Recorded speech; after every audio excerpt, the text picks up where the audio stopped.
Hello and welcome. Today I'll be taking an in-depth look at all of the ranged weapons featured in the first Dishonored game. If you're interested at all in the melee weapons, you can find my previous video covering them all in detail, linked in the description. Otherwise, let's crack on. I'll be covering the pistol, Corvo's crossbow, Dowd's wrist bow, and all of the upgrades available throughout.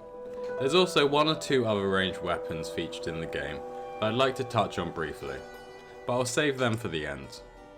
So first off we have the firearms, but before that let's take a look at the ammo you'll be using. Bullets. These bullets consist of a miniaturized whale oil tank capped with a metal tip, though this ammo seems to be somewhat defective as the projectile will often shatter as it leaves the barrel, adding a spread of low damage shrapnel to any shot taken. Blueprints for an explosive variant of the bullets can also be found. You can carry up to 10 normal bullets at the start of the game, with 2 upgrades available that expand your ammo reserve by an additional 10 each time, with a maximum of 30 normal bullets at the end. However, explosive shots are limited to 10, as they're classified as special ammo. The first ranged weapon you'll carry is the City Watch pistol, the most basic and common firearm you'll see throughout Dunwall. Though, even this inaccurate single shot flintlock is so expensive to make that they're often reserved exclusively for the officers and other high ranking or wealthy individuals.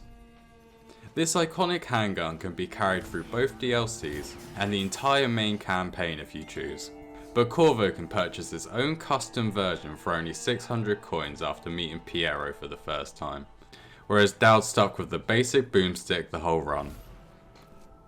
Corvo's pistol has 3 sets of upgrades: accuracy, magazine size, and reload speed. The accuracy upgrade has 2 levels, the first adding iron sights and reducing deviation from the crosshair. The second adds counterweights to the barrel, which makes the gun near pinpoint accurate while retaining the spread of extra shrapnel. The magazine upgrade has 3 levels, each adding 1 extra bullet, with a maximum of 4 in the mag when fully upgraded.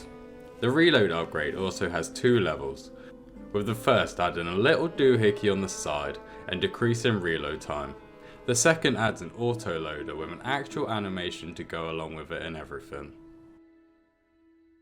Be it noted that Lord Pendleton's representative has a pistol. You may proceed.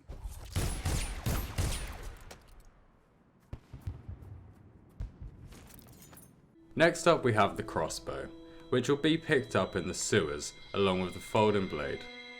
The crossbow also has 3 upgrades available, including accuracy, range, and reload speed. The accuracy of the weapon is improved by attaching 2 counterweights to the front end. The range is increased with the addition of 2 wheels between the bolt track and the front arms, with 2 metal rods connecting the bases of the arms on either side. And finally we have the reload times, which are significantly reduced with the addition of an autoloader. This autoloader also allows you to quickly swap between the 3 types of ammo that get used in the crossbow, including the regular bolts, incendiary bolts, and the sleep darts. Next up we've got the wrist bow, which is functionally very similar to the crossbow, but considerably more concealable. Dowd's wrist bow is essentially a miniature crossbow that can be concealed on the wrist. Yeah.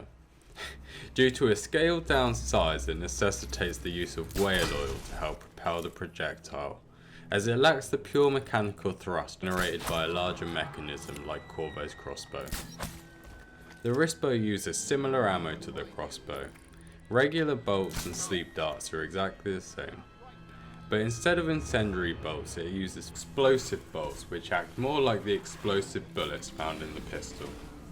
The wrist bow also has 3 upgrades available: the reload speed upgrade, range upgrade, and the accuracy upgrade. Though these upgrades do not reflect visually in any way, apart from the reload speed upgrade, which same as all others, does add an animation. These next 2 are a bit different to everything mentioned so far, since neither of these weapons can be wielded by the player. The first can be seen during the A Captain of Industry mission in the Knife of Dunwall DLC, and is carried by some of the butchers in the Rothwild slaughterhouse. The weapon consists of a large circular sword powered by a set of small whale oil tanks. They were modified to include a chip ejector, which rapidly fires metal fragments. This was originally intended to aid in carving hard to reach areas in whale carcasses, but can just as effectively carve you. The Butcher's Saw is one of the most lethal weapons in the series. Even on lower difficulties, you can quickly become overwhelmed by the barrage of fragments and aggressive melee attacks that come from these saws. Now for the best weapon we never got, the compound bow. During the development of Dishonored, there was an initial plan to equip Corvo with a longbow as his primary ranged weapon. The idea made it a decent way into development, since the concept art we have for it shows various upgrade paths and specifics for the weapon. However, this idea was eventually adapted into the crossbow that made it into the final game. The decision was ultimately made to allow Corvo access to 2 pieces of equipment at any one time.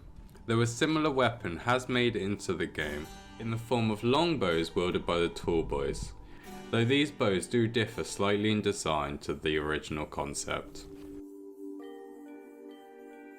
Final thoughts? Why the fuck didn't Deathloop have a bow then?